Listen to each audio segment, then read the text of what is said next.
1943 because they were unanimous that the time had come to erect a monument to one of the pioneers in the Irish language revival, Father Eoghan O'Growney.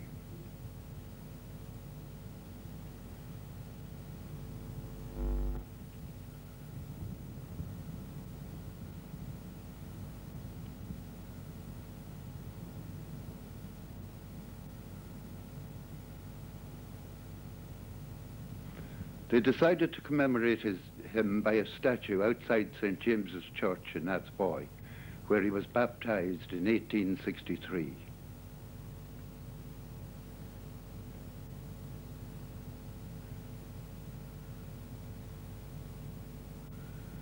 Albert Power was commissioned to execute the statue in characteristic pose.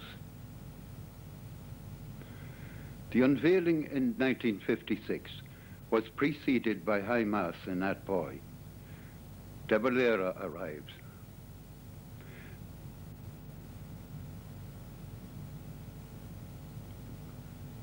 Then came the President of Ireland, Seán T, who, like De Valera, has been a champion of the Irish language all his life.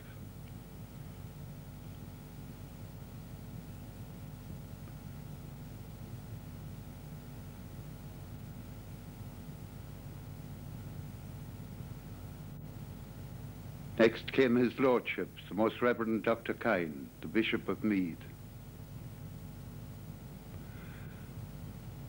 The start of the Mass is intoned by the Very Reverend Father Conlon, the 86-year-old parish priest of Athboy, who was a youthful friend of Father O'Growney's, and who, thank God, he lived to see this day.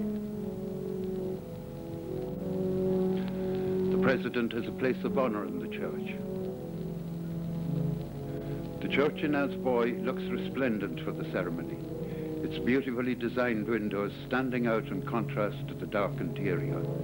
Its large bays and aisles are thronged with silent worshippers, and even the choir gallery is full to overflowing.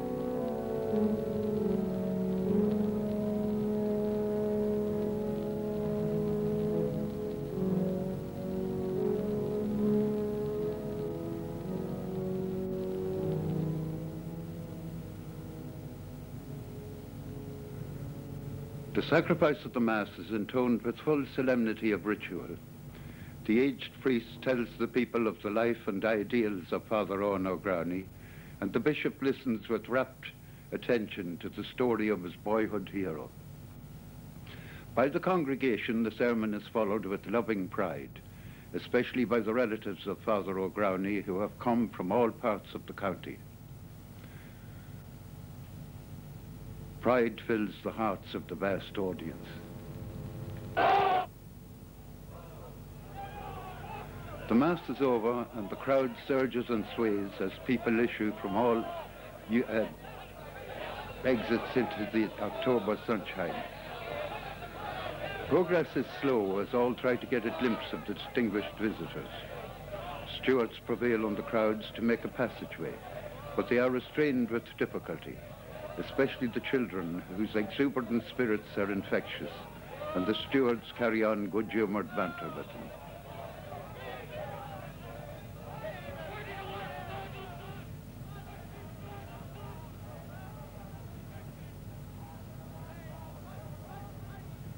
Finally, the car carrying the aged priest threads its way carefully back to the presbytery, and he greets his parishioners en route.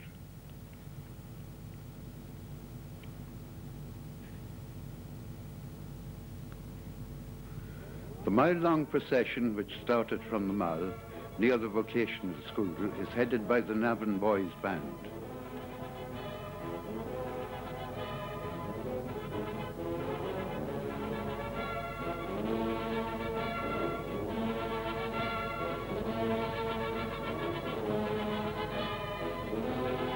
It includes school children of Athboy, followed by members of the Gaelic League, the GAA, the old IRA, Éamon, the public bodies of the county, and the general public bring up the rear.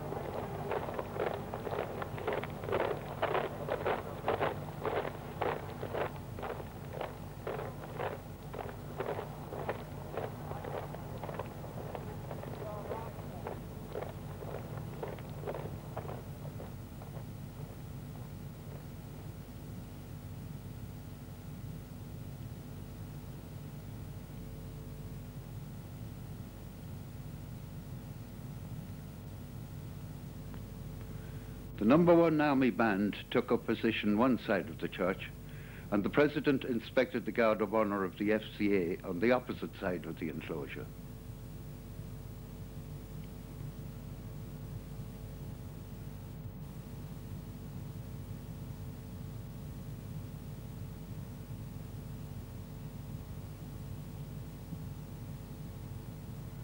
By this time, the crowd had scaled all vantage points. The inspection progressed while the spectators tried to squeeze between the railings in their efforts to get a close-up view of the proceedings.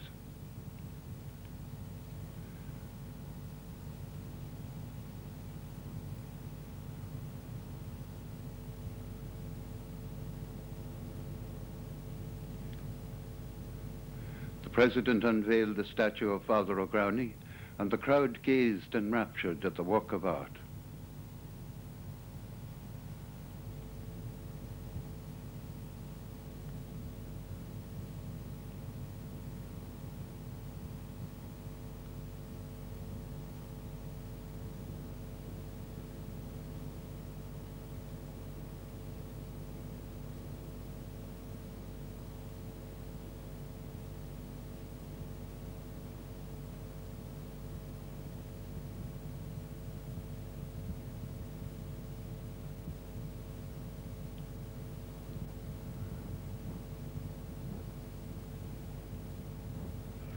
The President drew for the audience a pen picture of the times of O'Growney in Ireland about 50 years ago.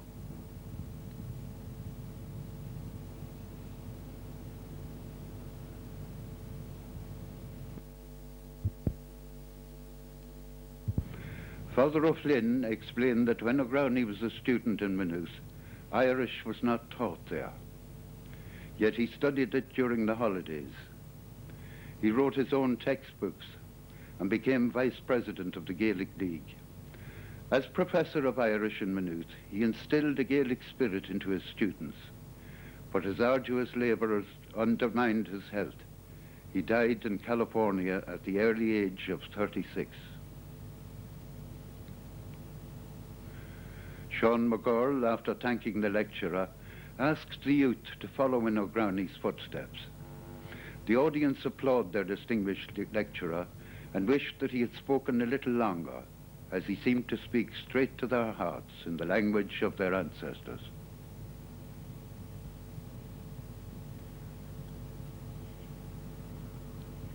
The procession formed up again in the same order to march back to the vocational school on the Mall, where lunch was to be served.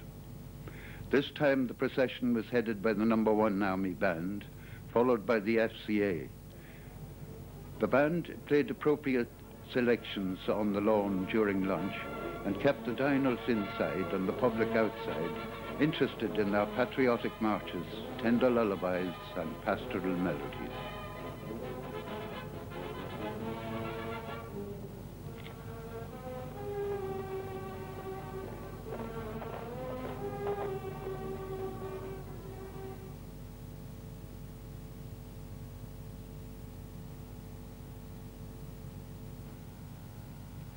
The newly opened vocational school in Athboy was just large enough to seat in its assembly hall the 200 guests.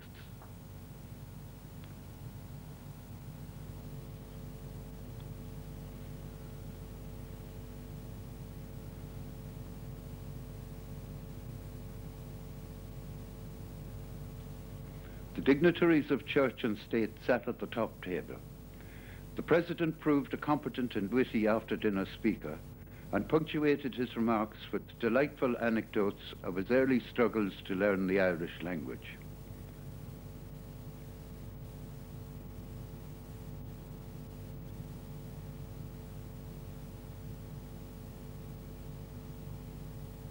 All rose to drink the health of the President.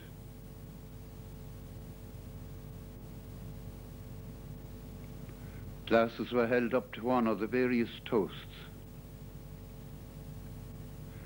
Mr. de Valera paid graceful tribute to the Most Reverend Dr. Kine, Bishop of Meath, whose interest in Irish is an inspiration throughout the diocese.